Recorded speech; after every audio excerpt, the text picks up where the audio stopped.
హల్లెలూయా యేసు ప్రభున్ ఎల్లరు స్తుతించుడి వల్లభుని చర్యలను తిలకించి స్తుతించుడి. Praise the Lord. మన ప్రభు అయిన యేసుక్రీస్తు వారి ప్రశస్తమైన నామములో చేరువచ్చిన ప్రియులు, వాక్యం వినుచున్న వారందరికీ కూడా వందనములు తెలియజేస్తూ ఉన్నాను.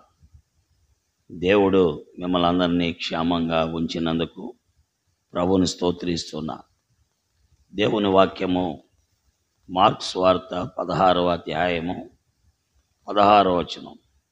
నమ్మి బాప్తిసం పొందినవాడు రక్షించబడును, నమ్మని వానికి శిక్ష విధించబడును. దేవుడి లేఖనముల్లో ఈ ప్రశస్తమైన వాగ్దానం ఎంతో గొప్పది. ఆయన్ని నమ్మితే మనకు రక్షణ వస్తుంది. ఆయన్ని నమ్మితే మనకు రక్షణ. ఆయన నమ్మకపోతే మనకు మరి నష్టము, శిక్ష. కాబట్టి మన నిర్మాణకుడు, సర్వలోక సృష్టికర్త, పంచభూతముల నిర్మాణకుడు, మానవ రక్షణార్థమై ఈ లోకములోనికి సశరీరుడిగా ప్రత్యక్షమైన మన ప్రభు అయిన యేసుక్రీస్తు నందు విశ్వసించాలి. ఎలాగున ఆ యేసుక్రీస్తు ప్రభు నీ కొరకై ఈ లోకములోకి వచ్చాడని, ఆ యేసుక్రీస్తు ప్రభు నీ పాపము కొరకై సిలువలో శిక్ష అనుభవించారని, ఆ యేసుక్రీస్తు ప్రభు నీ పాపము కొరకై సిలువలో రక్తము చిందించారని, ఆ ప్రభు చిందించిన రక్తం మీ పాపాన్ని కడిగి పవిత్రునిగా చేసి నీ ఆత్మను శుద్ధి చేసి రక్షిస్తుందని మనము నమ్మాలి. ఎంతమంది ఆయన్ని నమ్ముతారో వారందరికీ దేవుని పిల్లలయ్యే అధికారము మరియు రక్షణ భాగ్యము దొరుకుతుంది. ఈ రక్షణ యేసుక్రీస్తు వారి ద్వారా తప్ప మానవ జీవితంలో మరి ఎవరి ద్వారా కూడా కలగదని బైబిల్ గ్రంథం స్పష్టంగా చెప్తుంది. అందుకే అపోస్తలుల కార్యములు 4వ అధ్యాయం 12వ వచనములో మరి ఎవరి వలన రక్షణ కలుగదు, ఈ నామము అనగా యేసుక్రీస్తు నామముననే రక్షణ పొందాలి అని వాక్యం చెప్తుంది. కాబట్టి దేవుని వాక్యం వింటున్న ప్రియులారా, యేసుక్రీస్తును నమ్ముకొనుట అంటే నీ ఆత్మ రక్షించబడుట.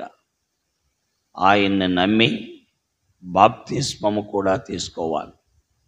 తద్వారా రక్షణ సంపూర్తి అవుతుంది. ఒకవేళ మనము నమ్మలేదు, దాని విషయమై ఆలోచించాలా, బాప్తిసం తీసుకోవాలా, శిక్ష వస్తుంది. శిక్ష అంటే మరి రేపో ఎల్లుండో మరి ప్రమాదకరమైంది. ఈ లోకాన్ని విడిచిపెట్టాక మానవునిలో ఉన్న ఆత్మ, రక్షణ లేని ఆత్మ వెళ్ళే స్థలమును ఏమంటారు అంటే అగ్నిగుండము అంటారు. కాబట్టి అవిశ్వాసులు ప్రవేశించే స్థలాన్ని, నమ్మని వారు ప్రవేశించే స్థలాన్ని ప్రకటన 21:8 చెప్పబడింది, అగ్నిగుండము అన్నారు. దీన్ని 2వ మరణం. కాబట్టి మొదటి మరణం ఈ లోకాలను విడిచిపెట్టుట, 2వ మరణం మన ఆత్మ అగ్నిగుండమునకు వెళ్ళుట. అందుకే ప్రభు అయిన యేసుక్రీస్తు నందు విశ్వాసము, నమ్మిక ఉంచాలి. తద్వారా రక్షణ కలుగుతుంది. గ్రహిద్దాం, నమ్ముదాం. ఇంత గొప్ప రక్షణను నిర్లక్ష్యము చేయకుండా యేసుక్రీస్తు ప్రభువారిని అంగీకరిద్దాం. దేవుడి మాటలు దీవించి ఆశీర్వదించునుగాక. ఆమేన్. ప్రార్థన. ప్రేమ కలిగిన తండ్రి, పరిశుద్ధుడు అయిన మా దేవ, యేసుక్రీస్తునందు మానవ ఆత్మకు రక్షణ ఉంది. యేసుక్రీస్తు లేకుండా ఈ లోకమును విడిచిపెట్టిన మానవ ఆత్మకు అగ్నిగుండము ఉన్నది.